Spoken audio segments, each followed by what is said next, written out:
যোৱা জুন মাহৰ 22 তাৰিখে যে দুজন ভাই ককাক জুৰিয়া থানাৰ অন্তৰ্গত আপোনাৰ ঢিংবুৰী চাপৰি গাঁৱৰ দুজন ব্যক্তি তেওঁলোকক মানে গুলীয়াই হত্যা কৰিছিল।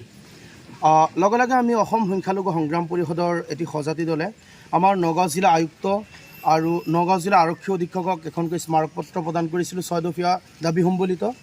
আমি তাত এটা কথা উল্লেখ কৰিছিলোঁ যে যিসকল মানুহে গুলীয়াই হত্যা কৰিছিল বনকৰ্মীসকলক চাকৰিৰ পৰা নিলম্বন কৰি পেলাই এই তদন্ত প্ৰক্ৰিয়া আৰম্ভ কৰিব লাগে। আমি আজি যেহেতু আজি আমাৰ ADC ছাৰ নগাঁৱৰ সুদীপ নাথ তেখেতৰ নেতৃত্বত আজি তদন্ত প্ৰক্ৰিয়া চলি আছে আৰু আমাৰ অসম সংখ্যালঘু সংগ্ৰাম পৰিষদৰ বিশেষকৈ আমাৰ কেন্দ্ৰীয় কাৰ্যকৰী সভাপতি আবুবকৰ ছিদ্দিক ডাঙৰীয়াই তেখেতেও সাক্ষী দিছে, মই নিজেও দিছোঁ আৰু পৰিয়ালৰ লোকেও দিছে আৰু গাঁৱৰ কেইবাজন লোকে দিছে আৰু অহা কাইলৈ আছে শুনানি, তাৰ পিছৰ দিনাখনো আছে।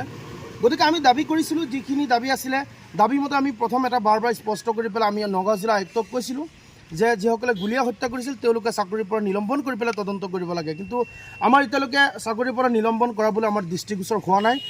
যিহেতু আজি সুদীপ নাথ ছাৰে আহি পেলাই ইয়াত তদন্ত প্ৰক্ৰিয়া আৰম্ভ কৰিছে, যথেষ্ট নিৰপেক্ষ তদন্ত কৰিছে, ধন্যবাদ জ্ঞাপন কৰিছোঁ। আমি বিচাৰোঁ যিসকল ভুক্তভোগী পৰিয়াল যিসকলক গুলীয়াই চিৰদিনৰ বাবে পৃথিৱীৰ পৰা বিদায় দিছে তেওঁলোকৰ পৰিয়ালে যাতে ন্যায় পায় আমি এইটোও বিচাৰিছোঁ।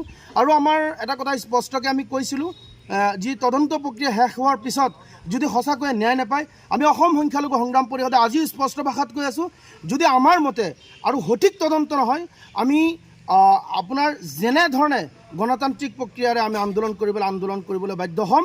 কিন্তু আমাৰ প্ৰশাসন তথা উচ্চ ন্যায়ালয় আৰু বিভিন্ন ধৰণৰ প্ৰক্ৰিয়াৰে যি তদন্ত চলাইছে আমি এটা আশাবাদী, আমি আশা কৰিছোঁ যে তেওঁলোকৰ তদন্ত সঠিক আৰু নিৰপেক্ষ হ'ব বুলি আমি আশা কৰিলোঁ।